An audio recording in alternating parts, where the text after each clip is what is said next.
Hey everyone, how's it going? So today I'm going to show and tell what I wore during Lion Claw's Operation Homeland down in Indiana. So let's go ahead and get started. We're going to start off with my gun. This is a stock Marui 416 recoil shock. We're going to start from the front and work our way back.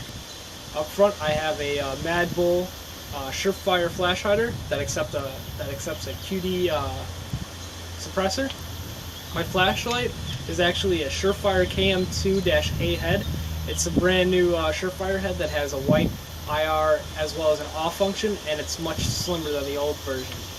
That's on a SNS Precision low pro mount, as well as having a clicky switch for it, just a Surefire clicky switch, and that's mounted on the rails that's built into the rail.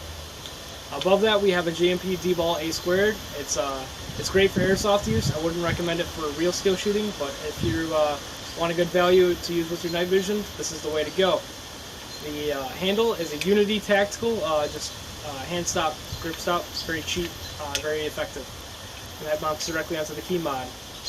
The rail is a Strike Industries slick rail. It's 9 inches, so it keeps me the same profile as the stock rail, which was important to me. The magazines I'm running are PTSP mags. They carry for the recoil shock, so the bolt functions normally, and they carry 120 rounds as opposed to 82 rounds like the stock ones. The scope is a millet scope in an American Defense Scout mount, so it's only one quick detach, so it's very lightweight. The grip, the only thing I did was I shaved down the little nub there and make it more comfortable for myself, as well as I chopped the ambi safety selector down because it bothered me as well. The stock is a Crytek stock. I got this last minute just so I can have a stock that stores the battery on the inside because I knew it was going to be raining all weekend, which it did. So this came in handy. Lots of stock, or lots of battery space, so definitely worth the money. And the sling is just a USTS sling, an AOR1. So that's it for that. We're going to go ahead and move on to my iPro and helmet. My iPro are just Bostaph Prowler glasses, and they're full sealed. They got foam on the inside, and I just drilled holes at the top so I get more breathability on it. Because they are rather low profile, so a great value for this. Definitely pick these up if you want something that's similar to M-frames but don't want to spend $150 for them. So here I have my helmet. It's a FMA air mid helmet. It's not actually ballistic, but it does have a little added weight, so when you're running night vision, it helps distribute that. I have real, it's actually Hydro Dip by Alpha Lock Graphics, so that's pretty cool, an AOR1. I have real OpsCore rails on here, and that's holding my contact, Pulsar Contact 3s and the rail adapters. Above that, I just have AOR1/IR flag patches made by Patch Panel. In the back, I have a DTAC counterweight pouch in AOR1 that kind of holds all the wires together, and as well as some spare batteries. Above that, I have an IR reflective sticker. Above that, I have a FMA mantis strobe that says white and, green and IR. In front, I have a Armorsight Spark 4 that's attached to my Wilcox L4 G30, the old version, as well as above that, my Wilcox lanyard. So I attach that so I don't accidentally knock this off. The reason I have it in the down position is this is the way I ran it. It keeps it a lower profile than as if it was up. So if I'm peeking around something, I have a lower profile when it's down. And as well as it's easier for me to just move it down like this than to stow it, press the button and stow it. So that's that. The pads in here are amazing. These are brand new. For me at least, it's the Lux Liner kit by OpsCore with the worm dial. Highly recommend it. Super comfortable pads. Wick away moisture, great. And yeah, I can't say anything negative about it. Helps distribute weight perfectly with night vision. So if you have a OpsCore style helmet that this will take, buy it. It's that good. Now we're going to talk about my attire as well as accessories, and we'll eventually get to my plate carrier. So first we'll talk about my gloves. They're Oakley standard issue gloves in tan. They're like $25 on eBay. I have a Eagle Industries armband pouch, so it holds maps as well as my comms channels as well as the call signs. So if I needed to get in contact with anybody else's team or contact my team and tell them where I'm at, I could use this. My shirt is just an Attire shirt in multicam. As you can see, it's very, very nice.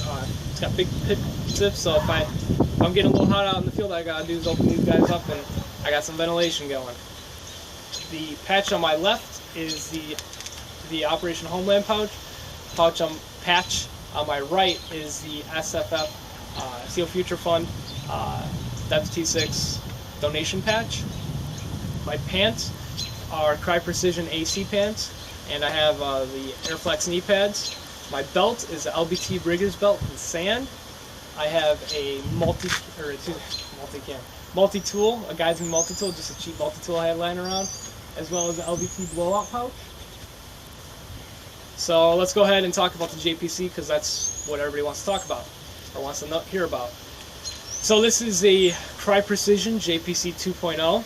It's brand spanking new, especially to me. And I'll go over kind of how I ran it. From the top, I have some Oppo Gear 1694 shoulder straps. It makes it a little bit more comfortable on my shoulders, which is great. I have a U94 push-to-talk that's just kind of rubber banded onto the shoulder strap, the Hypalon material. Runs through the admin, down through the one of my GP pouches and attaches to my radio. Excuse me. On the right side, I just have my hydration tube, just kind of shoved in there. I have a red V-light for when I get shot out at the night game. So there's that. And then I have my just a IR reflective flag patch. Below that, I have a Swift clip system that attaches to my Mayflower placard. This is a quad 5.56 placard, which is great. Holds 5 PMags, 5 regular mags, or excuse me, 4 PMags, 4 regular mags. Anything you need, any type of mags you need, as long as they're 5.56. And it's got 2 small GPs and 1 big one in the middle, or medium one in the middle. I have my Dead Dragon 1, bandages in the other, and I had my Under Armour hood in the middle, as well as my gloves when I wasn't using them. On the right here, I have a Chinese-made fake Benchmade. I painted the handle blue so I know it's a fake one, because I plan on picking up the real one. The right side, I have a Oppo Gear pistol pouch. It's Crytek style, and I just have the flap put inside, so I have more Velcro real estate for the placard. Over a little bit more, I have a Crytek Precision Smart Pouch. It's 9x7x3, I believe. It's got the foam insert. I was able to hold a couple extra mags, as well as rockets from my M79. Behind that, I have my High Ground Gear 152 pouch, and that just holds my TRI 152 with the antenna rubber band to the back of the carrier so it doesn't flop around too much. On my right side, I have a My Monkey Tactical frag pouch. Behind that, I have my another smart pouch by Cry, and this holds, I have the insert in there so it holds my extra shells for my M79, as well as speed loaders. Behind that, I have my M79. It's a King Arms M79. It's held in there by a Tier Tactical Weapons Catch, as well as paracord up top with the QD mount. So all I gotta do is undo the QD, undo the strap, and I have my M79. In the back, I have my my zip-on pack by Crytek Precision. I can have that now because of the JPC 2.0.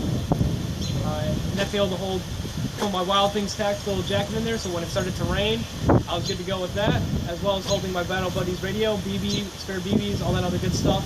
And it also holds my 2-liter source bladder.